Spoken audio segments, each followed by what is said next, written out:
I'm a saint. Right or die. Many claim they like riding, but I know that they ain't. Right or die. I go hard in the paint, yeah, homie, I'm a saint. Right or die. Many claim they like riding, but I know that they ain't.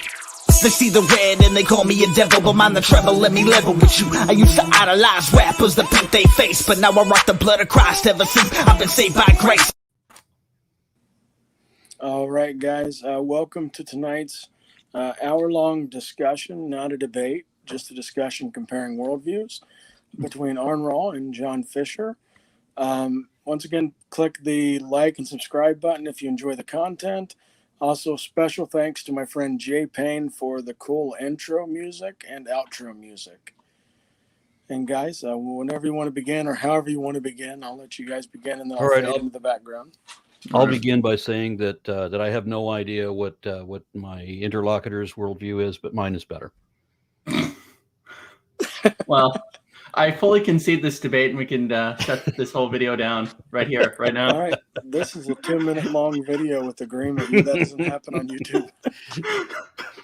But seriously, so the purpose of this video is to discuss two things: worldviews and epistemology. And epistemology is really the nice place to start because this is basically the field of philosophy, or just basically discussing how we know things.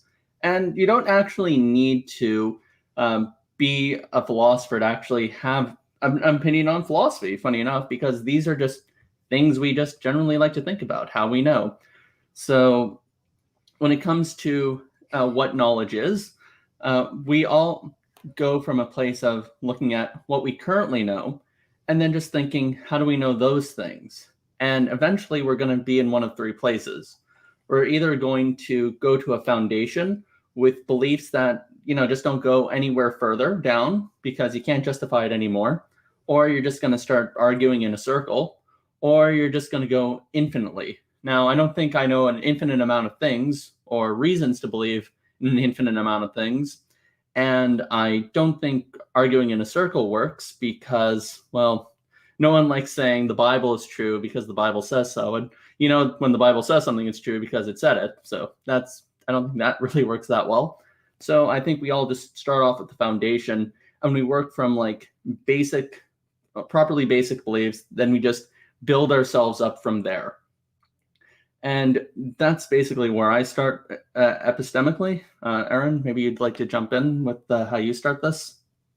Well, I've mentioned on many occasions that I've never been a student of philosophy, but then whenever I get into these type discussions, it always shifts over to philosophy. And then people in the comments will always ridicule me for not having studied philosophy simply because I haven't studied philosophy after I admitted that I didn't study philosophy, as if my opinion has no validity whatsoever. So it goes quite against your opening statement.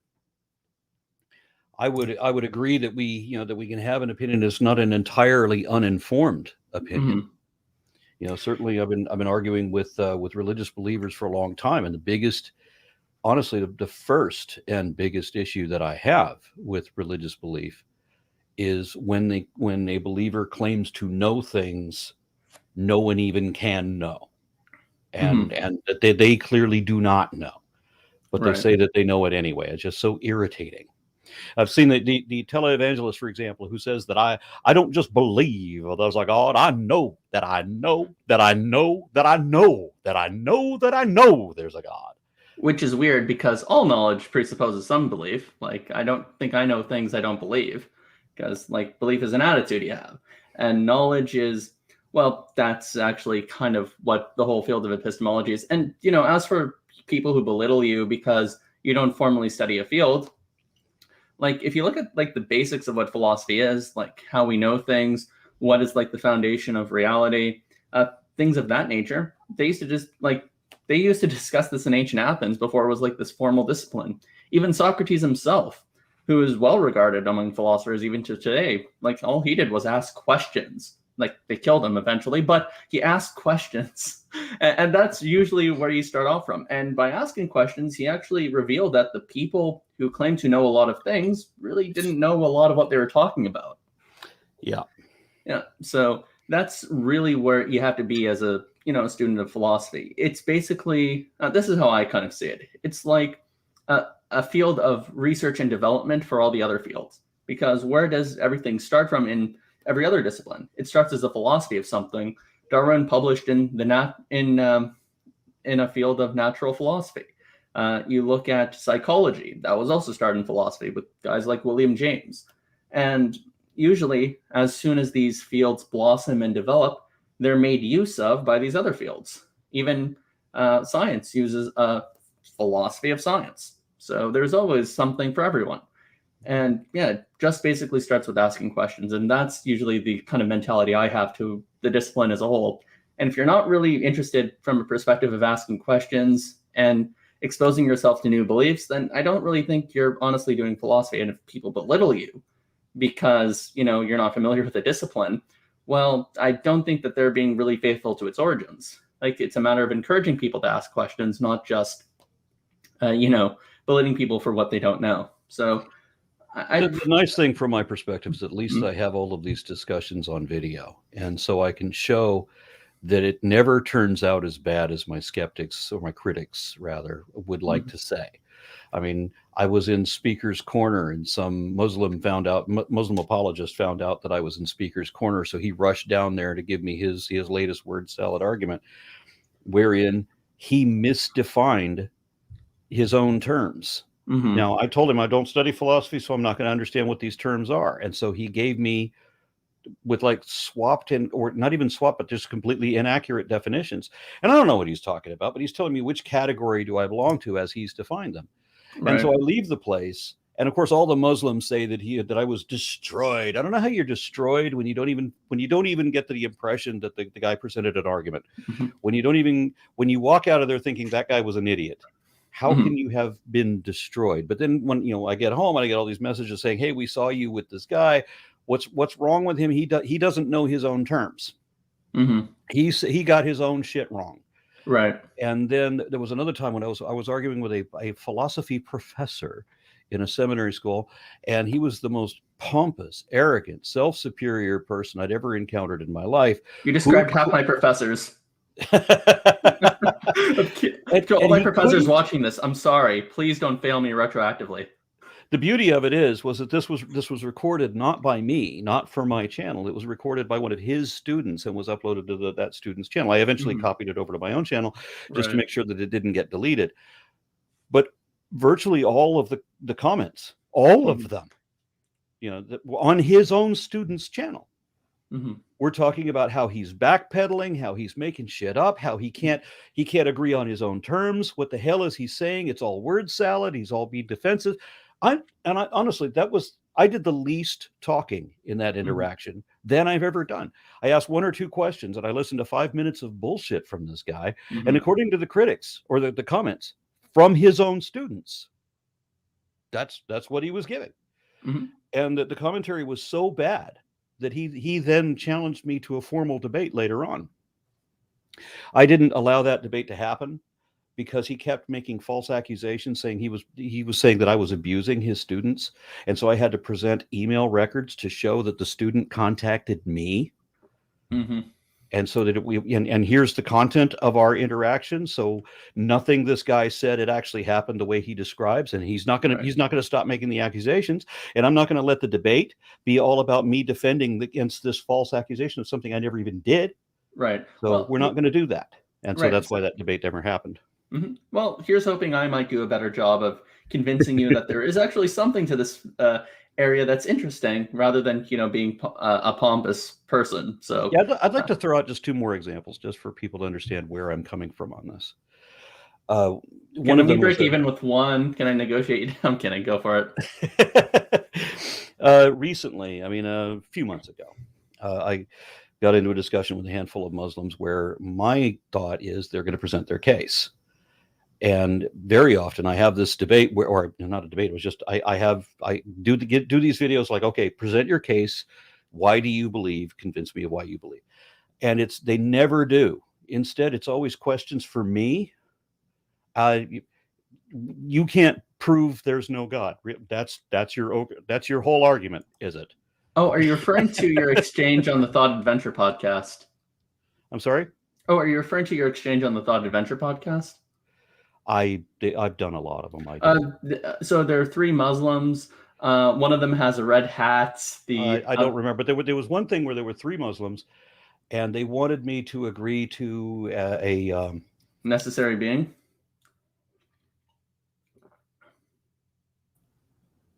Is Aron frozen for everyone? Oh, okay. You were frozen for a moment.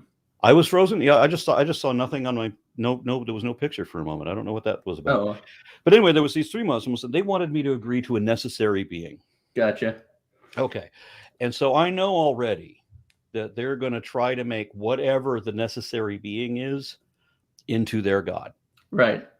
Now, I'd always had the position that that in the case of our universe, that there had to be a universe, that it was impossible for there to be nothing, because if there's Right. nothing nowhere, then you can't have anything anywhere else.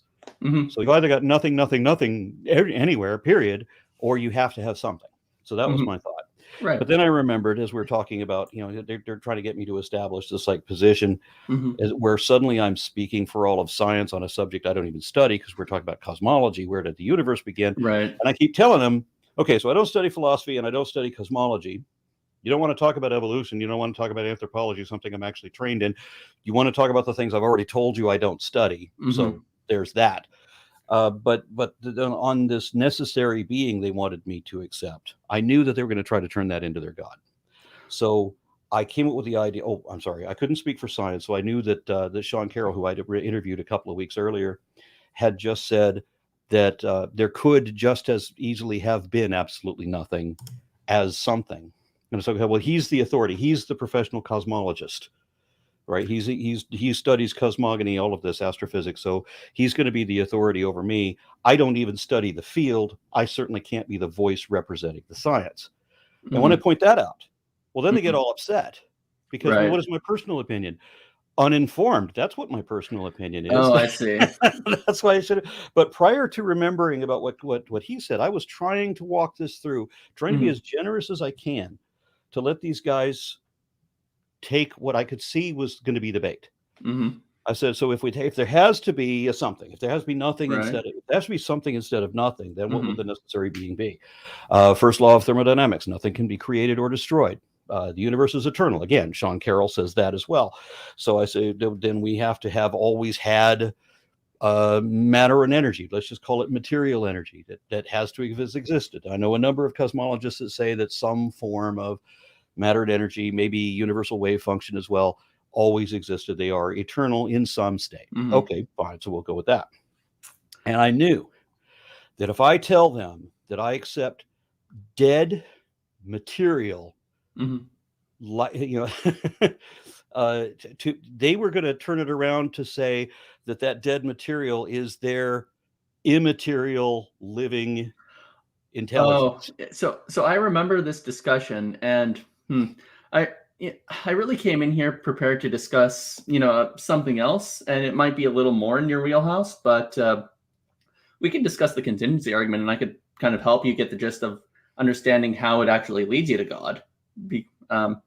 Like we could discuss either or, whichever you prefer. Well, I couldn't figure out if we go to this, if we say that there had to have been this lifeless, unintelligent, non-conscious material, how does that become an immaterial consciousness? That's a good question. So basically the argument starts off with like 2 premises, which is if there exists contingent things, there exists a necessary thing. There exists contingent things, therefore there exists a necessary thing. And of course, then you do this whole conceptual analysis where you basically derive that this being sounds a bit like God. So first you have to go through the first steps of the syllogism. If contingent things exist, a necessary thing exists. Contingent things exist, a necessary thing exists. And then you have to do a construction of why God seems to fit as being the best candidate. And you know what? I could even use my epistemology to tell you why I'm convinced that this argument is also pretty good. We can do that if you like. By the way, I just want to say one thing. I'm not trying to get you to accept the argument or even the conclusion. All I'm asking you to do is try to poke holes at it. And that's it. You could leave here as unconvinced as you were of it. And you could see why someone like me can find it convincing. And there's no kind of rational burden for you to accept it. Sound good? If there was a reality to it, then I would accept it, but there isn't. This is just trying to come up with a word salad that can define your God into existence. Okay, which is pathetic. All right, so let's go with that. Let's go with that distinction between contingent things and necessary things. So, do you agree that contingent things exist? And by contingent, I mean things that depend upon something else for their existence. So, you and I would be contingent things because we depended on our parents to do the do and produce us. This can of beer exists because people manufactured it. There's like all you need to do to fit that definition is be dependent on other factors, something else external to you. So would you say that certain things meet that criteria of definition as you understand it? Okay. Awesome. All right, awesome. So we're both in agreement that there exist contingent things that depend on other things for their existence. All right. Now, a necessary thing is something that does not does not depend upon anything else for its existence, but rather it exists because of it's self-sufficient. It doesn't need anything external to it. So that's what a necessary thing is. And the reason why we'd say a necessary thing exists because contingent things exist is because they need something to depend on. And we're not saying what this necessary thing is. It could be dead matter, as you said, but we're just establishing that a necessary thing exists. Sound good? Like it could be dead matter. It could be the universe. It could be. But then I would have to think that the way that you describe it, that material energy has to be either contingent on something else, which what would that be? Or it has to be the necessity upon itself. Why would that be? Right. So either way, it doesn't make any sense. Right. So I see what you're getting at. So you'd have to say, why would this thing be in existence? It seems to just push it back. Is that the point you're trying to make? Just so I understand you. Yeah. So we would say that the reason why it would be self-existent is because you can't just have a collection of contingent things only. Because, again, we need something that it depends on. Now, we're not saying what this thing is, what its essence is, or its nature is. We are just saying that it exists. And that's all as of now. Can we agree, before we waste a whole lot of time on this little word game, that under no circumstances do we ever, even if there's a God, I mean, and I think we can demonstrate this. Right. Even if God is real, the Bible is still crap. The Bible is still man-made mythology with no truth in it, and evolution is still a demonstrable fact of genetics, fossils, and phylogeny. I would agree to the evolution part, but I wouldn't agree to the Bible's crap part. But so there was no Adam and Eve, there was no Moses, I wouldn't say that. Tower of Babel, there was no global flood, there was no Exodus. Say those two. It depends. So I have various interpretations. I think the Babylonian thing and the flood thing were just local events, not global ones. You understand the Babylonian thing, or the Tower of Babel has a whole lot more problems with it than just the initial idiocy of trying to build a tower to heaven. I think it was something like a ziggurat, really. But yeah, but it's still a tower intending to. I think and God got upset with it, not because they were going to reach heaven, but because if men work together, they could achieve anything. So God confused our language just to make sure that we couldn't achieve anything. So God comes out in that story being a complete dick. And it doesn't matter. You mean punishing the hubris? No, I think he was fully justified at that. He's lucky he didn't. They're all lucky they didn't kill them. He didn't. As is his right as creator. So I see no issue there. Utter nonsense. I mean, if you're looking for the truth of it, the only truth of that story would be. I did want to discuss more of the epistemology stuff, because before we could actually come to a shared conclusion of whether the Bible is bullshit or not, we actually have to know that we have a similar epistemic framework to demarcate what is true and what is bullshit. Otherwise, we still know, no matter what, there was no Adam and Eve. There was no global flood. The Tower of Babel is just a story. Okay, then we should start there. Why should we Because- start there? Well, but here's the thing, though. If the other person has a different criteria of what they're considering as being true or false, then all we're just doing is talking past each other. And that's kind of why maybe we should just focus on more of the epistemology of it. No, So, if you're no? going to continue, if it doesn't matter, honestly, what kind of philosophical word game you try to play to define your God into existence for the purposes of this word game. If you're trying to plead for biblical literalism, that's where we should start. why exactly there? Even Because if there is a God, the Bible's still false. There's no defense for that. It's done. So we should be talking about that. well, Because my I mean, problem even if the is- Bible is false, that doesn't mean, and a God exists, then we should be deists. But here's What? the thing: I don't really know why I should discuss, something like the Bible with someone who won't even accept the existence of God in the first place. Because right now you're not arguing as an atheist; you're arguing as a deist. You're arguing as someone who accepts God but isn't willing to accept You're revelation. not arguing And- as a deist. I'm thinking hypothetically, I'm capable of entertaining multiple hypotheses at once. However, Right. in no Right. circumstances, God or no God, is the Bible true. It's just Okay. not. Well, I mean, Nor I can would- it be. right. But And I we know can that it's been disproved. No global flood. No So, Tower well- Babel. Adam and Eve definitely didn't happen. Even evangelical Christians admit Adam and Eve didn't happen. Even rabbinical scholars admit these sorts of things that I just listed did not really happen. right, but I don't. Right, but I don't share that perspective. And if I'm going to Well, then argue, with that's someone- where we should talk. yes, and because we it should doesn't talk matter about whether- what We well, have to establish So here's you're here's arguing for biblical literalism. Then that's the difference we have. Your God remains irrelevant. I'm not actually arguing for biblical literalism here. All I'm saying is this is You're what I saying believe. that- In you're terms saying of that what there I was an Adam and but hold on. All I'm saying is this is what I believe. But demonstrating how someone knows this or what warrant they have to believe it, that's the part that I am more interested in this discussion. That's kind of what Well, I I'm think not. we should be there. Yeah, we I'm should not be discussing remotely. first. But so I'm not here's the remotely. thing. I like Well, to talk I mean, about things so that here's can be what proven. so here's the thing. If somebody doesn't accept the scientific method, then what purpose is there in pointing out this is what the science says? Like, you have to establish that the scientific method is reliable before you appeal to anything. Likewise, if you're going to say that the Bible is BS, you're going to have to say you have an epistemic position to actually state that. And I'm Yeah. going to have to say I'm going to have an epistemic position to say that it's not true. So I think it's more important And to start there with we more could have a fundamental level. productive conversation. Yes. But So we can't with the other one because it really doesn't matter. Whether God exists or not has always been irrelevant. mhm. I don't think it is irrelevant because if a God exists, specifically the Christian one, then the Bible, then Well, if there was a God, it wouldn't be the Christian one. ooh, It so wouldn't you be the are Hindu claiming. one. It certainly wouldn't be the Muslim one. So we are Everybody's claiming- describing it incorrectly because nobody knows.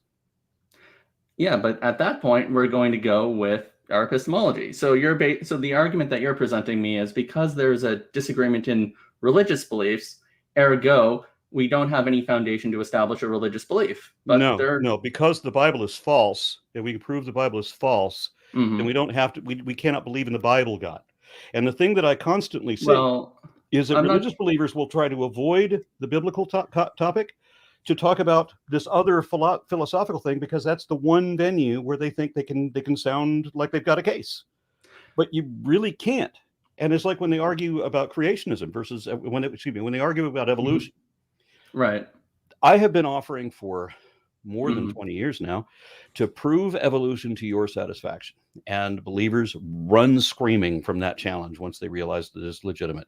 Only a dozen or so times have people actually accepted the challenge. And then when they realize what's actually happening and I actually can prove the case, they always end the same way. They Mhm. always end with the guy refusing. It has to be a Socratic method. It has to be interactive. I have to explain the basics. You acknowledge that you understand the basics, then we go on to the next level. Mhm. We never get to the next level because Mhm. they will not answer direct questions. That has to be part of the rules. And they just won't. Simple yes or no will not do it ever.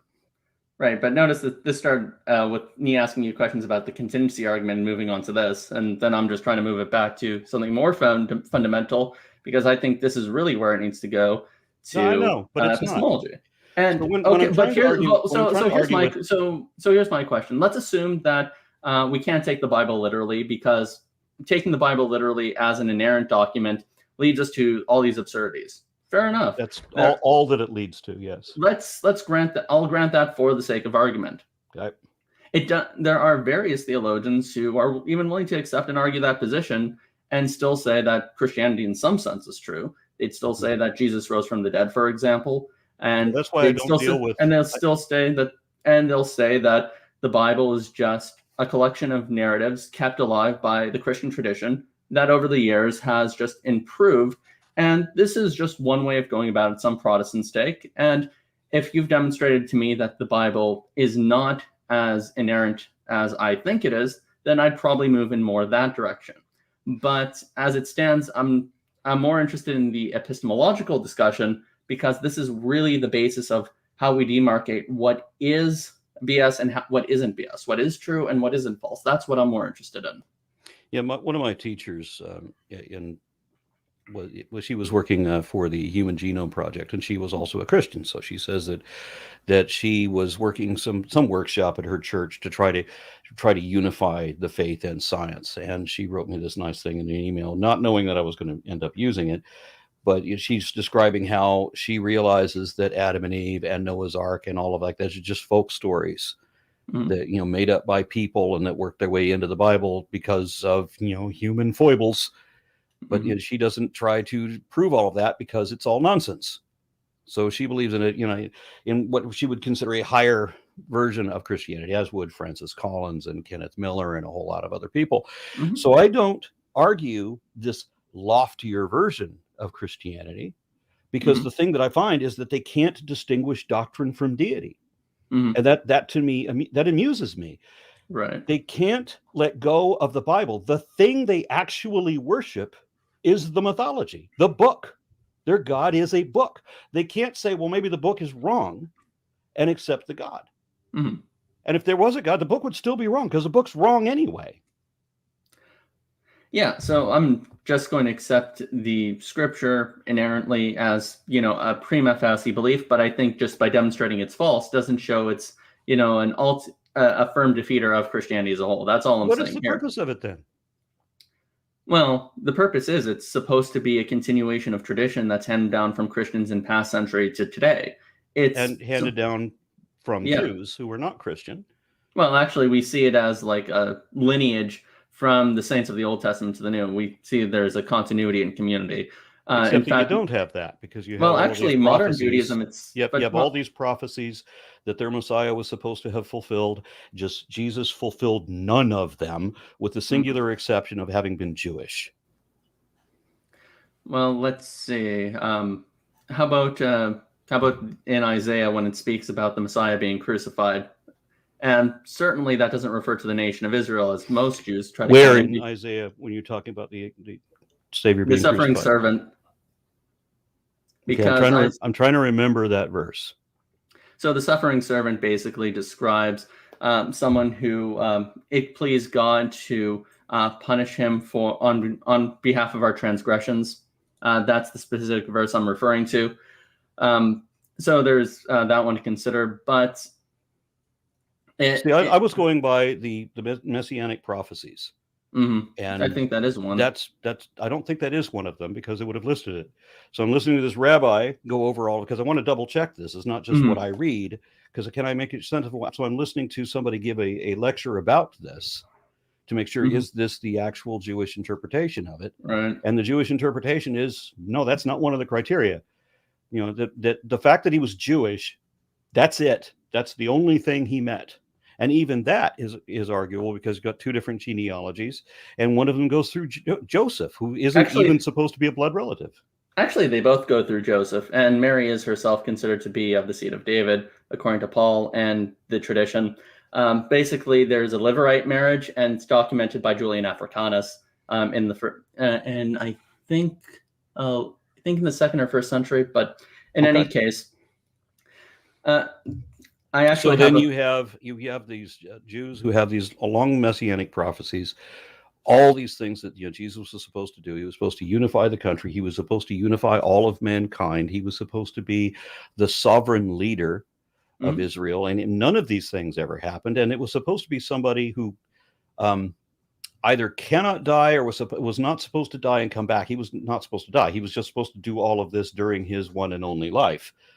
And Jesus didn't do any of that. So all of the messianic prophecies collapse.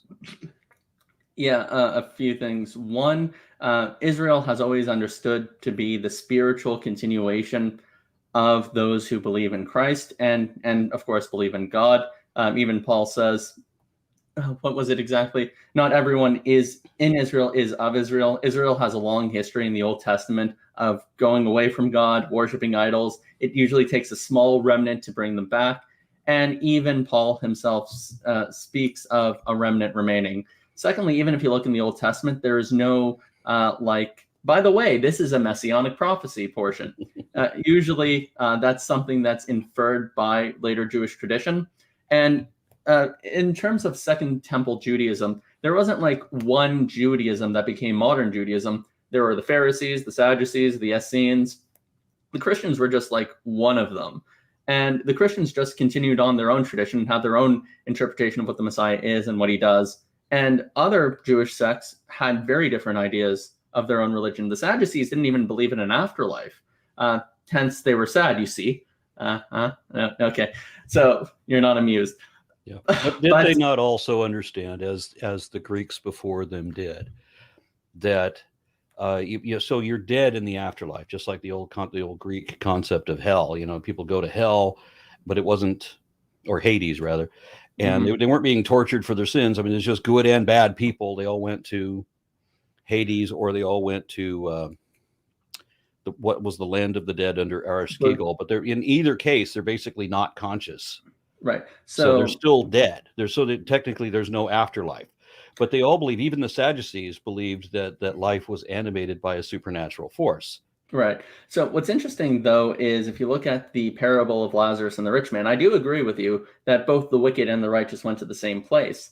But there was a divide in their experience. Lazarus was in the bosom of Abraham with all the other righteous saints of the Old Testament. And the rich man was being tortured for his greed, much like various business entrepreneurs today, shall I say, who probably should be paying a few more in taxes, but I digress.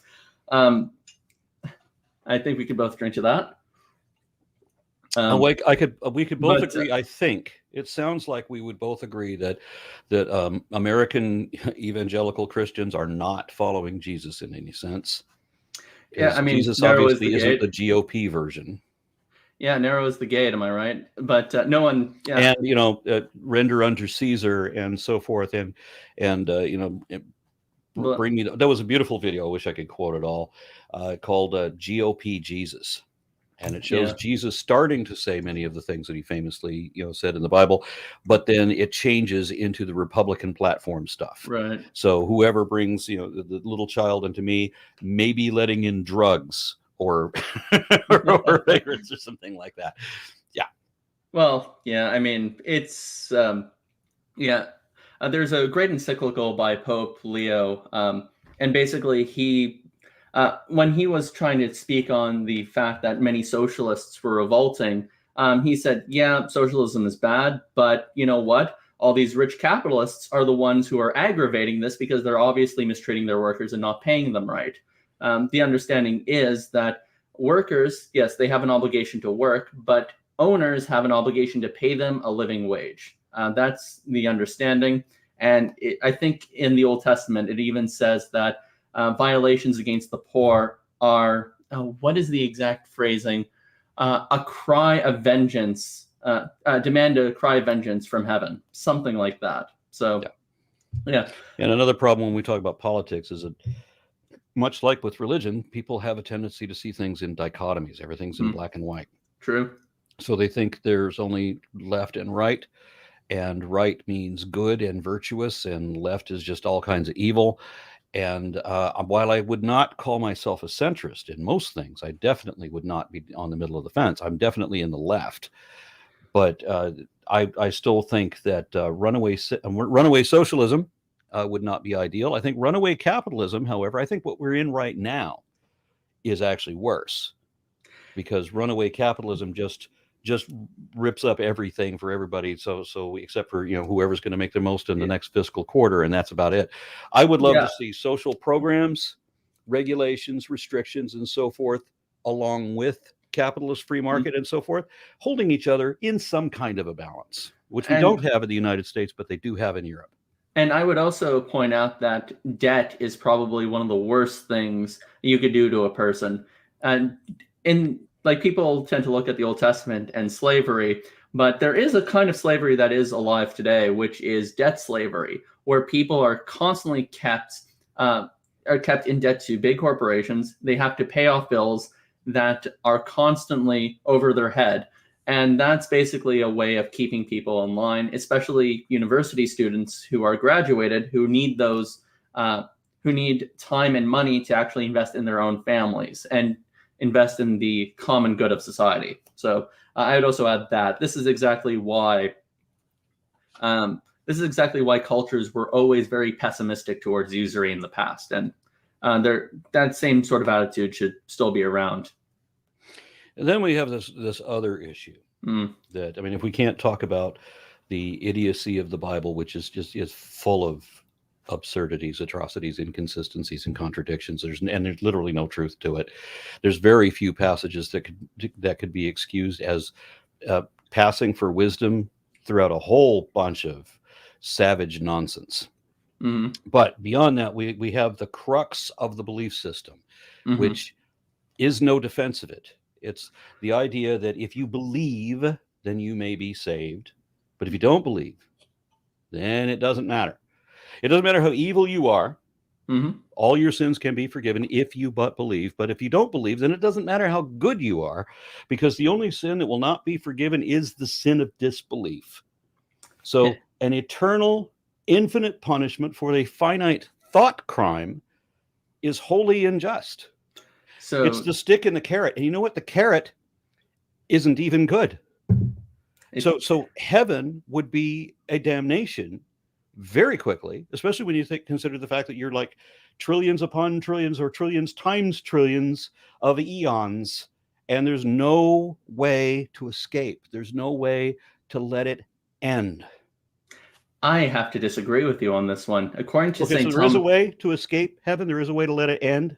Why would you want it to? In fact, because it's got to eventually. No, because if you don't have any free will, if all you can do is spend eternity kissing the ass of an inexplicably insecure deity who can read your mind, so you better be thinking happy thoughts all the time. Why the hell would you want to spend a minute in an environment like that? Well, this sounds like daddy issues, if you ask me. Like, as far as I understand God, I'm not thinking daddy issues. I'm thinking Twilight Zone. It's a Good Life. Remember little Anthony Fremont? Everybody's trapped in the house with little Anthony Fremont. He can read your mind. He's a 6-year-old kid, and you better be thinking happy thoughts, or he'll turn you into a jack-in-the-box and wish you into the cornfield. Unlike Anthony Fremont, God is the very ground of existence itself. He is the source of your own. Fortunately not. As I understand, hold on. As I understand it, God is the very source of existence itself. You and everyone else pre-exists in God in all of eternity. And when we are with God, we are more ourselves than we are ever apart from God. When I'm with him, there's a certain freedom.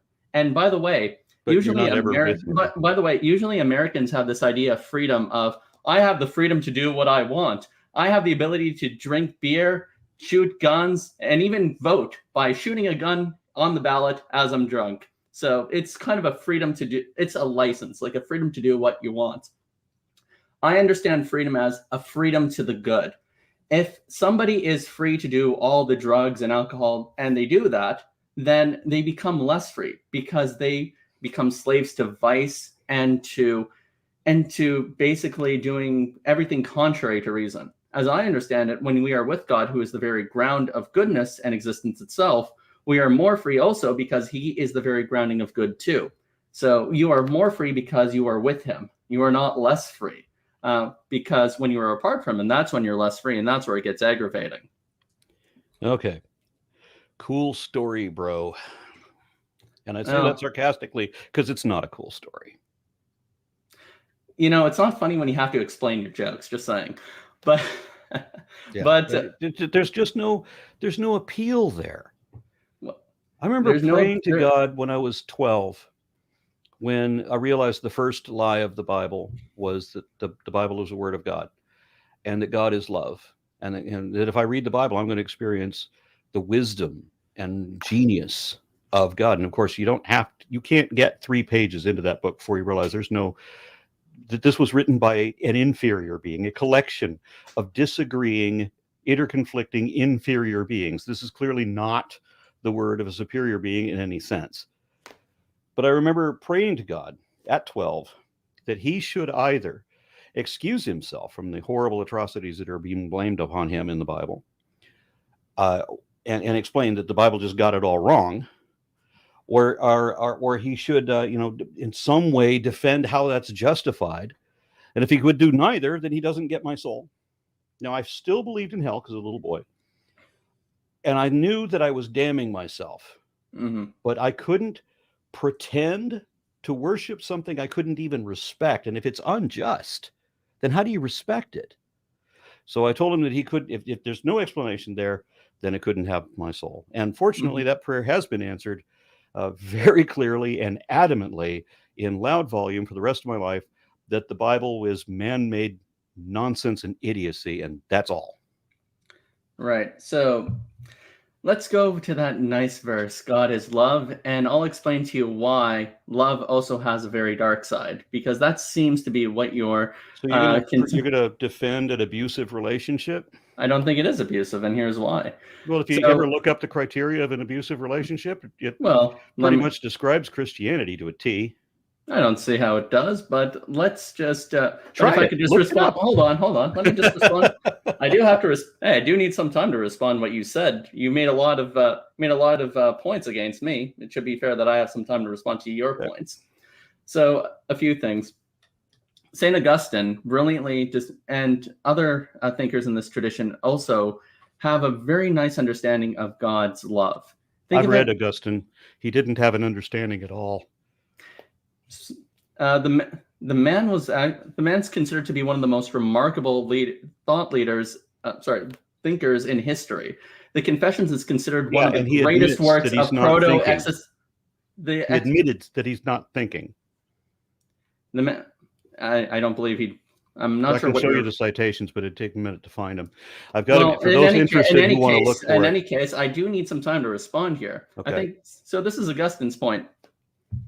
Imagine for a minute that you have an eye that's healed, it's healthy, it's functioning, and it sees the rays of the sun, and it notices a beautiful atmosphere. It notices the sky in the background, and it relaxes as the soft heat touches it. However, an eye that's decrepit and unhealthy, when it is exposed to the sun, feels torture and pain. Is there some change in the sun? Not at all. Likewise, when somebody who is regenerate and restored from their sin experiences God himself, they're going to experience an eternal bliss. When the sinful and the wicked experience God, they will experience the exact opposite of that, because the love that is God, the wicked will experience as hatred, as pain, and all the worse. And that's because the wicked can't stand in the light of the true God. And it is a cool story. It happens to be real too, but it's a true story. But it's a good story. And this is actually why Augustine is considered such a great thinker. It's because of analogies like this and other things to keep in mind as well. In terms of whether or not we can assess whether the story is true or not, we do have to go back to the topic of epistemology and how we're justified in knowing what we know. I'd say that belief in God doesn't even require evidence. It's just properly basic, just like the existence of other minds, or induction, or causality, or any other properly basic belief. I explained that by noting the fact that the circular reasoning fallacy is ubiquitous throughout all religions. Am I circular reasoning? I'm just saying it's properly basic. You don't need evidence. You just believe because you believe. Well, I mean, there are a lot of things you believe because you believe. For example, you believe the world was created 5 minutes ago? No. Okay. But I don't believe that because I believe. Okay. So how do you know the world wasn't created 5 minutes ago? We have to go with degrees of probability. How do you measure the probability? It's completely underdetermined whichever way you go. Because it wouldn't make any sense for the world to be completely remade every 5 minutes, or for it to have made 5 minutes, or last Thursdayism, if that's what you're going to bring up, that we have to create all of these illusions. We have to go all of these extremes. Both Hitchens' razor and Occam's razor are violated by this. Hitchens' razor is self-defeating, and it doesn't violate. How is Hitchens' razor self-defeating? Because it can't fulfill its own criteria. How not? What evidence is there for Hitchens' razor? That you don't accept as true things that are not supported? So you tell me you have a dragon in your garage, I should just believe you? You're not providing evidence for it. You're just... right. So you just assert whatever you assert, and people assert all kinds of crap to me all the time. And you're just asserting Hitchens' razor. I'm regularly told that Obama was a foreign-born Muslim socialist who is manipulating Biden through an earpiece, and that he's still going to take our guns away. I'm told that Tom Hanks drinks raped baby's blood while he's worshiping Satan. I know people who actually believe that extraterrestrial reptiles and human guys have assumed control of the Illuminati. I don't believe any of them because they can't produce evidence. The wise thing to do is to accept accept a possibility when they can show that there is a possibility to consider, but otherwise don't believe it. Yeah, but notice how this is all just self-refuting, because how is it self-refuting? Well, the proposition you should only accept. Hold on. It would be self-refuting if you ignore that and foolishly believe every ridiculous thing you're told. Well, that's not evidence. You're just saying the opposite is absurd, but that doesn't show what you believe is true. That just shows the alternative is absurd. That means that we're not believing. We're open to possibilities if you can show me that there is a possibility to consider. I don't consider those to be the only two games in town. What is? The idea that we could just believe in anything we want, and the other game is only believe on evidence based on a self-defeating proposition. But it's not self-defeating. So if you assert to me that you have $1 million in your back pocket, but you won't show it to me. Right. You have a pet orange moose that lives in your lampshade, but you won't show it to me. I'm not going to believe you. That's perfectly valid. That's not self-refuting. That prevents me from being a gullible fool. A fool being one who too readily believes improbable claims from questionable sources on insufficient evidence, which is why it's not at all surprising that the Bible and the Quran both give the opposite definition of fool from what we know from common parlance. Yeah, so far, again, it's self-refuting because you've not provided evidence for your support. You're just saying the opposite conclusion is just not possible. I'm not really seeing how it's done. Well, okay. So we don't want to be fooled into believing things that are not evidently true.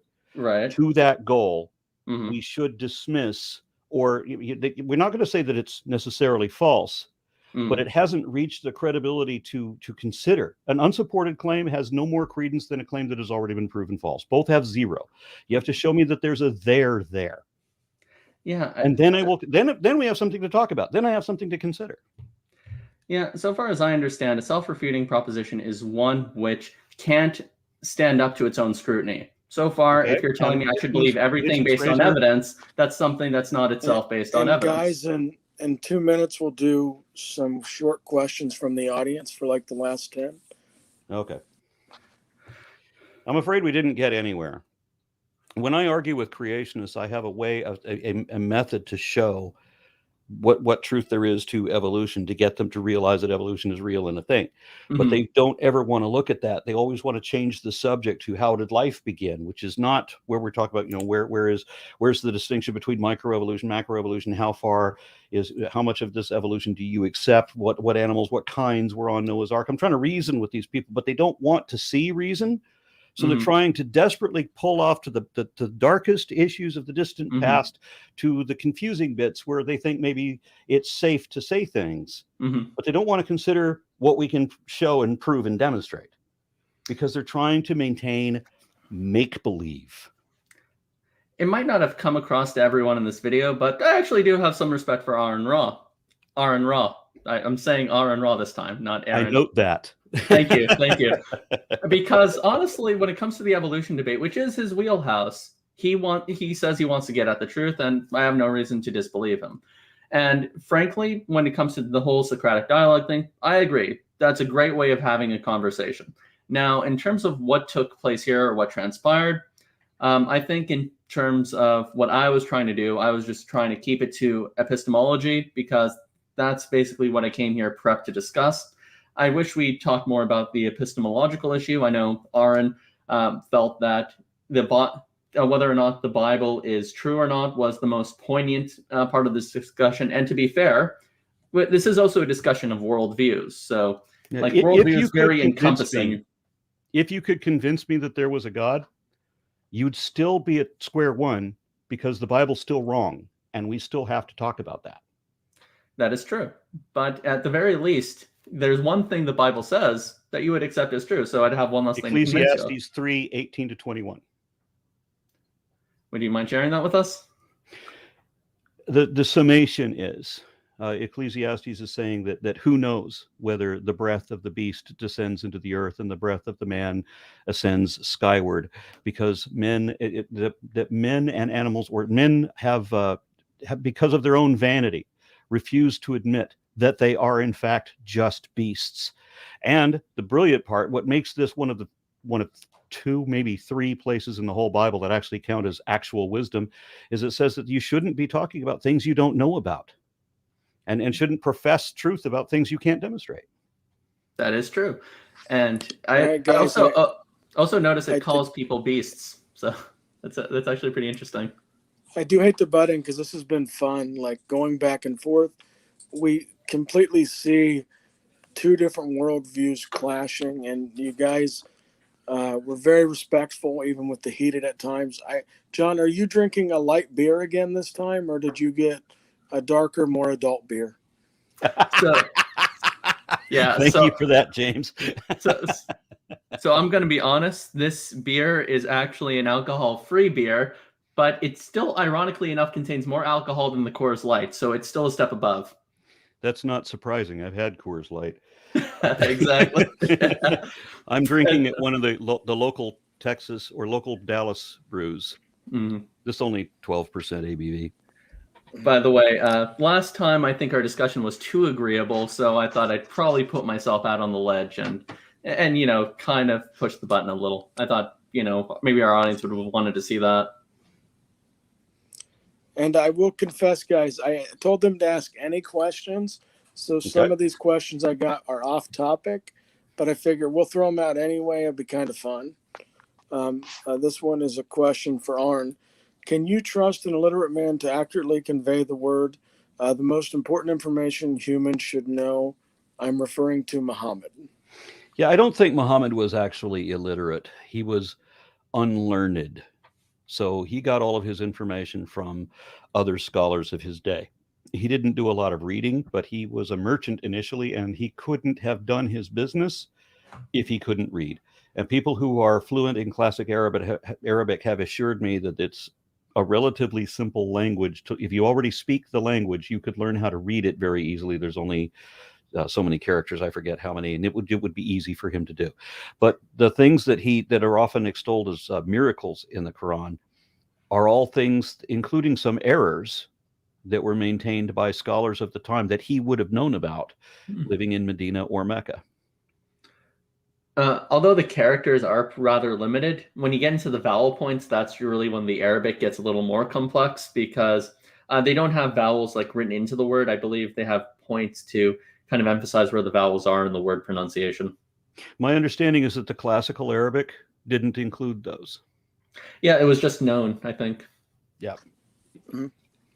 Yep. And then the next question is from Caleb Jackson to Mr. Aron. What do you think of peer-reviewed material arguing for scientific accuracy of prayer and healing properties? And then he lists a couple of different people. Well, I've never heard of any peer-reviewed studies of prayer that didn't automatically fail. So I would have to read the study before I could comment on it. And then, John, if you have any thoughts on that one. Caleb mostly deals with miracles in modern day context, as well as the resurrection. That's not an area where I specialize in. I more like metaphysics and epistemology, which is why I wanted to have this discussion. So yeah, I don't really have too much to add there. Alrighty, question from Facebook Messenger. This is from a Christian friend of ours. He says, Arn, which is more reasonable, Christianity or Islam? No bias. I have to tell you that much as I loathe Christianity and find it to just be repugnant, and the Bible also, the Quran is actually significantly worse.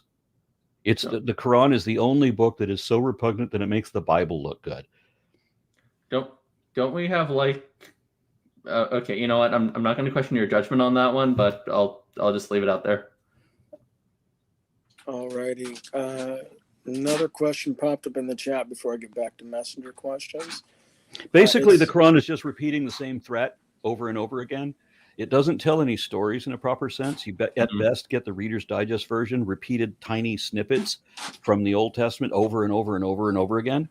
You don't get so much from the New Testament because they believe that Jesus was still alive at that time, and that he was still performing miracles, and that he was a prophet of Muhammad, or that he's a prophet of Allah, and that he never died.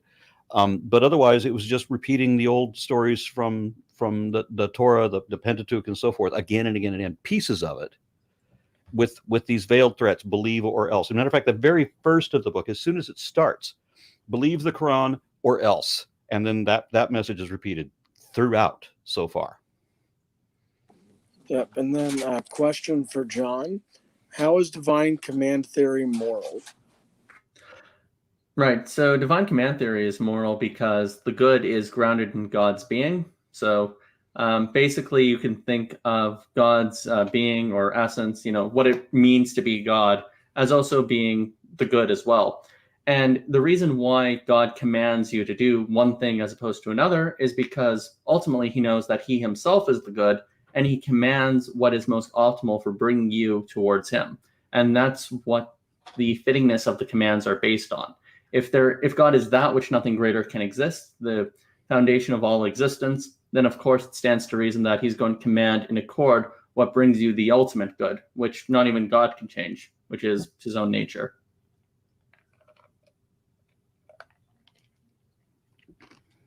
James, you're muted. Thank you. Arn, if you don't have any thoughts on that, I have another question from the chat. Go ahead. This one says, Jesus confirms that Adam was a historical person. From man came the woman. He said, do you, Arn, believe that a rib made one? That's a little bit of a wordful. I think he wants to know, do you, Arn, believe that a rib made woman? If no, Christianity collapses. At best, I think Jesus was actually more what Christians worship as Jesus was actually more than one person. But if there was just one person, that people in a time machine who spoke Aramaic could go back and find the one guy that they thought was Jesus, who accounted for most of the legends about him.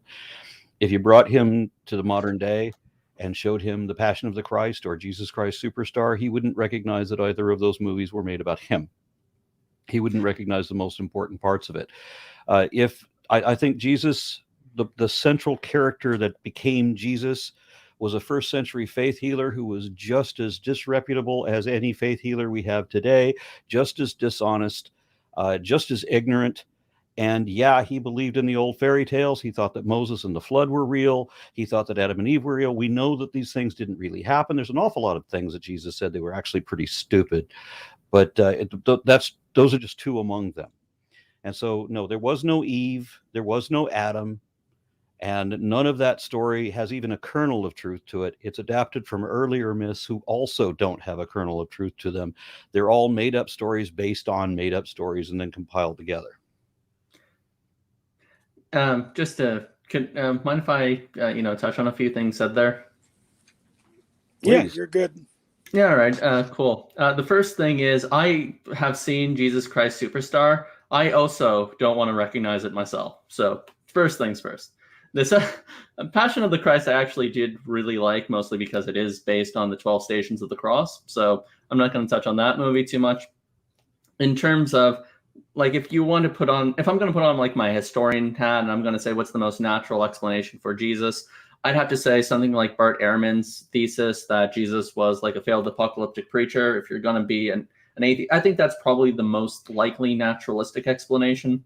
In terms of what he would have believed, I agree that it's really hard to separate the Adamic creation narrative from like Christianity as a whole, mostly because of the fact that the atonement itself ties a lot into it. So I very much see a hard way of disambiguating the two things.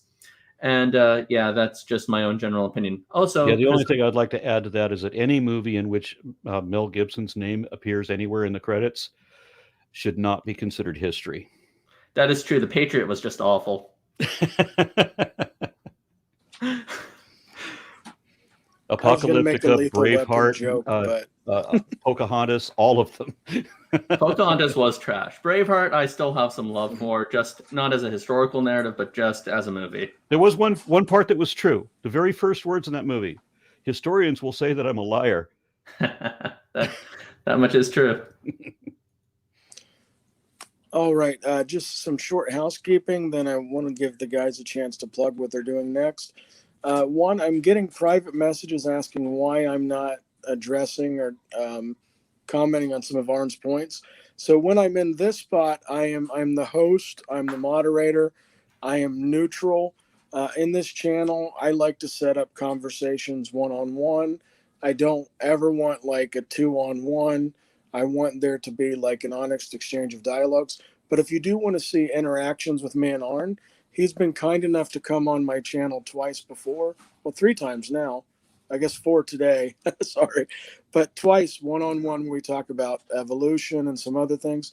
So go back and check out those and you'll get my thoughts. But guys, if you see me in the moderator spot or the host spot, I do not argue or engage like that.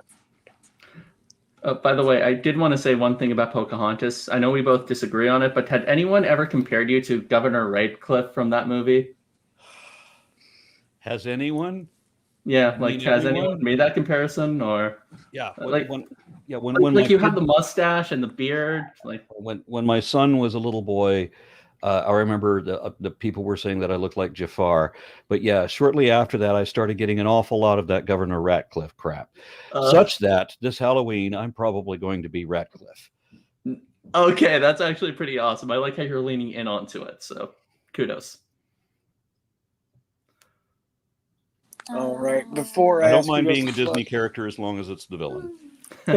True that. Before I ask you guys to plug your channels, there was a funny thing that I guess it's just randomly, like in groups, they start talking about this because Seth Andrews posts these videos of like his perfectly cut grass and the edging, and Matt's been doing some things. For some reason, Aron, there's been a request for you to post a video of you mowing your lawn because of the cool attire you wear, and like people just don't imagine you in dad socks and Yeah, that's way not me. I mean, I do have an electric mower that I can run over the old poison ivy, but I don't do any edging.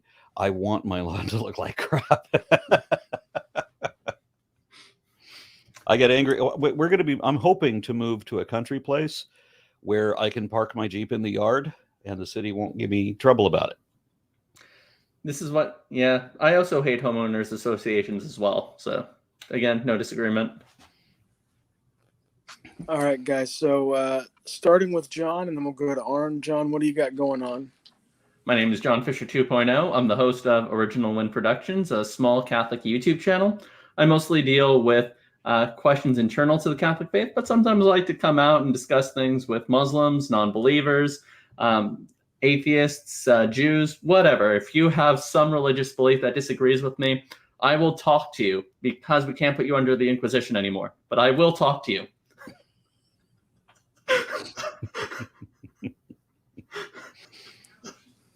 And Aron, what do you got going on and coming up? I am a full-time activist and trying to defend secular science education primarily, and also secular politics as well, because I think the integration of politics and religion has always only ever resulted in a violation of human rights. And this have been doing this as my full-time gig since 2014, so I need all the help I can get. Patreon.com/ARONRA. Thank you very much. Alrighty, guys, I'm going to kick the outro. Chat with the guys for just a moment after. Thanks for watching. Please consider liking and subscribing. If you want, go back, check out those videos with Aron that I mentioned. We had a couple of good ones yesterday. Matt Dillahunty, Caleb on the Resurrection, Apostate Prophet, Khalil, a new Muslim convert, discussing Islam. And thanks again, guys. I go hard in the paint, yeah, homie, I'm a saint.